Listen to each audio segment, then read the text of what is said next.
Welcome, Memorial Road. Welcome to our Wednesday evening broadcast. I don't know what to call this. We're just learning how to do everything online still.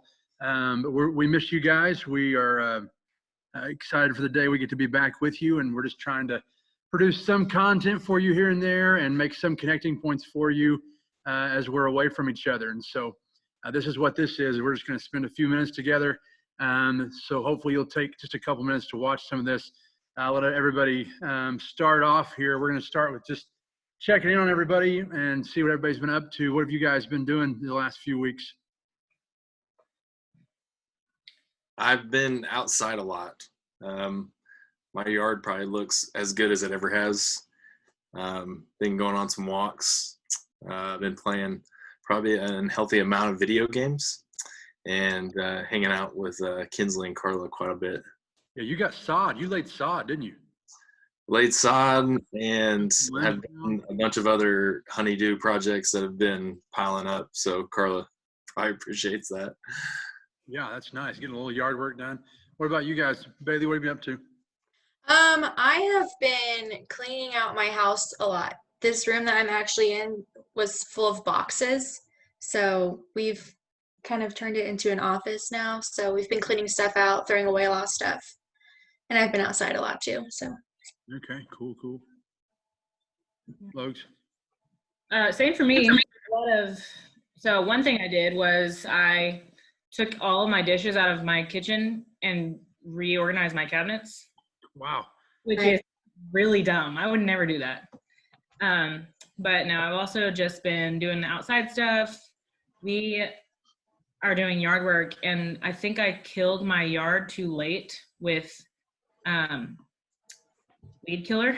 Yeah. And so my yard is the only one on the street that is not green. If you guys drive by and notice, that's why.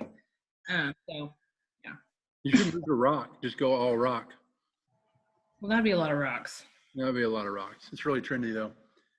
That kitchen project, that's one of those you get into about, hour and a half. And you're like, I don't want to do this. Yeah, this wasn't worth it. Yeah. Dumb idea. We've been doing the same stuff, yard work, bike riding, hanging out, doing some, just hanging out outside as much as we can because inside gets us crazy. What's one weird thing you guys have done so far when you've been on this quarantine break here? What's something bizarre you've done or a couple things? Well, I have bees in my backyard. So, yeah. So, we've been trying to find ways to kill them, and we've done a lot of different things, spraying them, soapy water, just a lot of stuff. Scott's actually come over and looked at it a lot. Jamie? And Jamie came over first and told us that there was a lot of bees in there, and then Scott went from there. But Scott who? Scott Young? Yeah. Is he a bee killer? Right now he is, yeah. Okay. Scott doesn't want anyone to know that, but that's what we're doing. Well, he's from Ada, so I could see how you'd put that together. Like, who do we know that can kill bees? Yeah. Well, he's also my landlord, so. Oh, well, let him do. Okay. I let him do it. Deal with it, yeah. I was like, you deal with it. That's perfect. Let's come over and break something at their house, so he has to come over and fix it. That would be so funny. You should call him every day till those are gone. Hey, Scott, someone drove through my fence, so I need you to come over. Yeah, we're going to start doing stuff to your yard now. You shouldn't have told us that. Yeah. Come over. What else? What else you guys been up to? I decided to re-enter the game of longboarding. I used to longboard a lot and haven't in a while, and our neighborhood's really hilly, so I just jumped on it one day and started cruising down the road and realized I was going way too fast, and I had to bail off into somebody's yard and do a unwilling roll into the grass, so I didn't end up in their house. So yeah, I don't know if that's weird. It's just more dangerous than anything. So far, both those things, Bailey playing with bees and you falling, would be sweet to have on video. Yeah. I wish we had video of both those. Logan, what are you up to? Something weird you've been doing? Well, the problem is I'm not weird at all, and so I can't think of anything. No, I would say running my lawn was number one. And then, gosh, I'm trying to think. We've just been doing house stuff. Haven't been going really anywhere. Okay, I did plant some vegetables. Okay, what kind? So I've got 4 different tomato plants, a green pepper plant, which I've all done before, but then I bought a squash plant. I'll keep you guys posted. Yeah, I don't really want to see video of that, but I mean, it's still cool. Actually, you killing your lawn would be cool to watch. I'll just do a panoramic of our neighborhood. Drive through the whole neighborhood, immaculate lawns, and then yours. Mm-hmm. I kind of feel that though. I've been trying to get yard of the month for years and I can't get it. I always think that December is my month because like I can put lights up and it's not about the grass, but I can't win that either. Man, we're gonna try to just think through just everything that's been going on and kind of taking everything a week at a time here. Oh, I didn't tell you my weird thing. I haven't cut my hair since we got in quarantine. I'm thinking about growing the fro back out, and I'm trying to grow a mustache just to be a weirdo. And so I've been working on that. Also, the weirdest thing I've done is I bought a guitar, and I haven't got it out of the case yet. I bought it like a week and a half ago, and I haven't got it out of the case. I got it out of the case one time and just kind of dreamed about playing and was like singing, but I haven't got it out yet. And I'll probably sell it. It'll probably be for sale in about 2 months. So if you're looking for a guitar, That's an Enneagram 7 in a nutshell. that's a 7 in a nutshell, among a few other weird purchases I've already made that I don't want to admit. But that's my one weird thing. We're trying to just think through with you guys what you've been up to. And also all this, like several conversations that we've had together, and I know you guys have had, is how does this change culture, society, the way we think as we move forward? So we're going to talk about that a little bit as we look at it. And one question that's really piqued my interest is what is something that you will change after this? What's something you won't go back to, I guess is the way I would ask it. What's something that you will not go back to after all this is over? So when we get released, if tomorrow they said, hey, we're going back to normal, what's something you think, I probably won't do this like I did it before because of my experience during quarantine? Can you guys think of anything that you would leave behind that was normal life before? This is not like anything deep, but we have always had a struggle of eating out and have enjoyed it to the point where that's kind of all we do. In the summertime, we got hooked on HelloFresh, which was the closest thing of us like cooking at home. And with all of this taking place, it's obviously forced our hand into actually staying at home, cooking at home. We've tried not to order in a bunch of Postmates and things like that, even though I have willingly ordered some Krispy Kreme donuts a couple of times. But that's one thing that I hope that we continue on, is just like enjoying our time together at home, cooking and getting to do that. Kinsley's definitely enjoyed the cooking part more than I have. I don't know how much of a help that is to Carla, but she enjoys it. So that's what's been fun. That's cool. Just eating at home more in general, eating differently. That's good. I'd probably say, now, to make you feel better, I spent $15 on Cold Stone Postmates, Nice. which is really dumb. So, That's but I'm worth it. pregnant, so I can do that. I don't know about you. That's worth it, and we're proud of you. That's a really good move, actually. I would say just the packed schedule.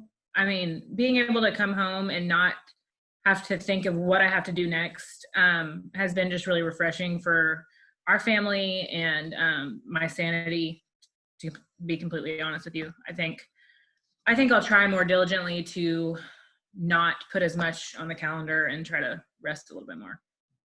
That's good. That's good. Yeah, Logan, I was thinking along the same things, just kind of taking a little bit more time to rest and focus on like what's more important, and just a little bit more time to breathe, because I know during the school year it can get really crazy. So Yeah, I'm with you guys. The busyness. Shannon and I were talking about that just a couple nights ago. And it's kind of weird. This started right after we finished my older 2 kids playing sports, and so we had practice 2 nights a week, and among other things going on. And so it just was every night of the week. And then we went straight to this. And so just seeing the big difference between the two is like, man, makes me question what I go back to. And kind of like you guys are saying, being really picky about my calendar and what I do with all of it. So just the busyness. It's hard too, because that stuff is so fun. Yeah, Mhm. I love So it. fun, and I thrive on that so much, but I really do think like after so much of it, it really wears a person down and Mhm. keeps you from doing good things. Mm-hmm.